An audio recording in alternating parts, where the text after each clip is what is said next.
दोस्तों नमस्कार। आपका हार्दिक स्वागत है आपके अपने चैनल लीगल आई में। यह अंधकार से प्रकाश की ओर चलने की व्यवस्था का चित्रण करता है। आज हम समाज में फैली हुई विविध विधि के विधानों का चर्चा करने की कोशिश करेंगे। पहला विधि का विधान है लॉ ऑफ नेचर। प्रकृति ने इतनी व्यवस्था की है कि इस शरीर में कोई दोष ना रहे, इसके लिए पांचों तत्वों से सुशोभित करके फल फूल वनस्पति हमारे लिए उपलब्ध कराई है। और पहले ऋषियों को तो वो साक्षात बोल के बताती थी कि हम इस बीमारी में काम करेंगे। आज कालांतर में ये स्थिति थोड़ी सी बदल गई है, हम भ्रमित हो गए हैं। अन्यथा हर फूल पत्ती अपनी विशेषता खुद बताते हैं।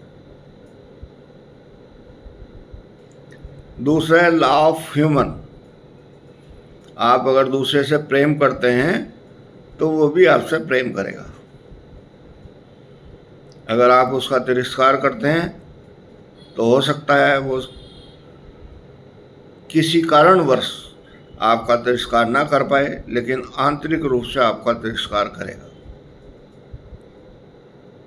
ये एक ऐसा विषय है जो यूनिवर्सल ट्रूथ है, लौट के आएगा ही आएगा।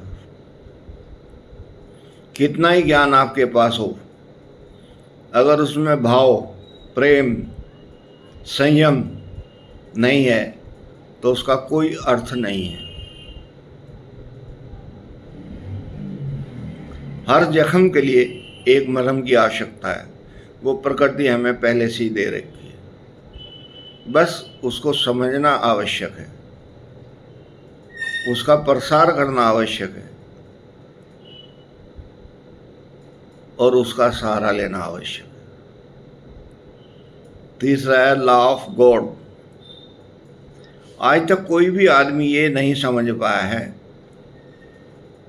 कि उसका जन्म क्यों हुआ, किस परिवेश में हुआ, क्या क्या उसकी संरचनाएं आगे चलेंगी, कौन कौन उसके मित्र बनेंगे, कौन जीवन साथी बनेगा, क्या क्या कार्य वो कर पाएगा। एक निश्चित प्रणाली की तरह इसकी कार्य प्रणाली शुरू हो जाएगी जन्म लेते ही, और अंत तक चलेगी जब तक ये शरीर ना छूट जाए। इस प्रणाली में सुधार के लिए आपको ईश्वर से मदद लेनी पड़ेगी कि आपको कौन सी विधि की आवश्यकता है। लॉ ऑफ नेचर की आवश्यकता है, लॉ ऑफ ह्यूमन की आवश्यकता है, या लॉ ऑफ गॉड की आवश्यकता है। आप किसी भी वैज्ञानिक के पास जाएं, जो भी उसका शोध का विषय है, वो उससे बाहर जाने की कोशिश नहीं करता। ये प्रकृति का नियम है, क्योंकि वो उससे बाहर नहीं निकल पाएगा। लेकिन जिसको उस प्रकृति से अलग भी किसी दूसरी चीज की आवश्यकता है, उसको वहां से निकल के लॉ ऑफ गॉड की शरण में जाना ही पड़ेगा, ताकि उसको दूसरी प्रकृति का साधन मिल जाए। एक गाड़ी आपके पास है, उसके टायर की हवा निकल गई है, उसको पंचर लगाने वाला विद्वान आदमी चाहिए, न कि गाड़ी का इंजीनियर। ना उसके पास टूल्स होंगे, ना उसकी कार्य क्षमता होगी। लेकिन जिसके पास टूल्स हैं, पंचर लगाने की स्थिति है, वो पंचर लगा देगा। लेकिन वो इंजन की खराबी ठीक नहीं कर सकता। जो डेंटिंग पेंटिंग करने वाला है, वो भी इंजन की खराबी दूर नहीं कर सकता। इसका मतलब अनंत अनंत संभावनाएं हैं प्रकृति की भी। आप किसको चुनना चाहते हैं?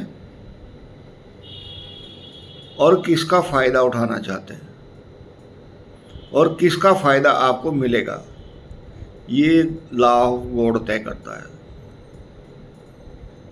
लॉ ऑफ गॉड को समझने के लिए आपके पास साधन भी बहुत हैं और साधन की कमी भी है, क्योंकि जितनी साइंस अब तक डेवलप हुई है वो साधन विहीन है। लेकिन आध्यात्मिक जितनी भी अब तक डेवलप हो पाई है वो बताती है कि साइंस ने यहाँ तक खोज लिया है, वो यूनिवर्सल सत्य है।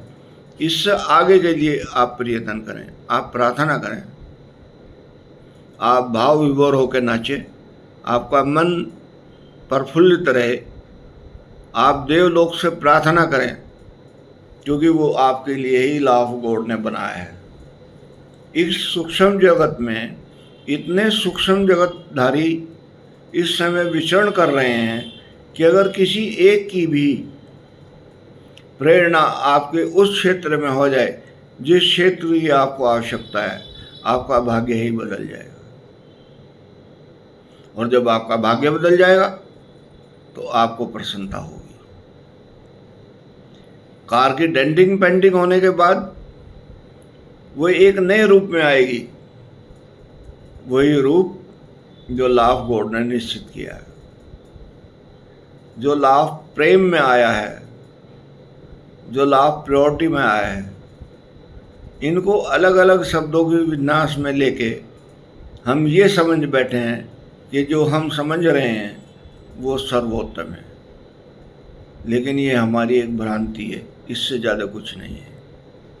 जो कुछ भी है वो लॉ ऑफ गॉड है और उसके लिए ध्यान, धारणा, समाधि के जो विषय दिए हैं परमात्मा ने विद्वानों के थ्रू इनबिल्ट किए हैं हमारे शरीर में, उनका स्मरण करते रहना ही हमारे लिए सौभाग्य की बात है। ईश्वर से प्रार्थना करें ये सौभाग्य हमसे वंचित ना हो। नमस्कार।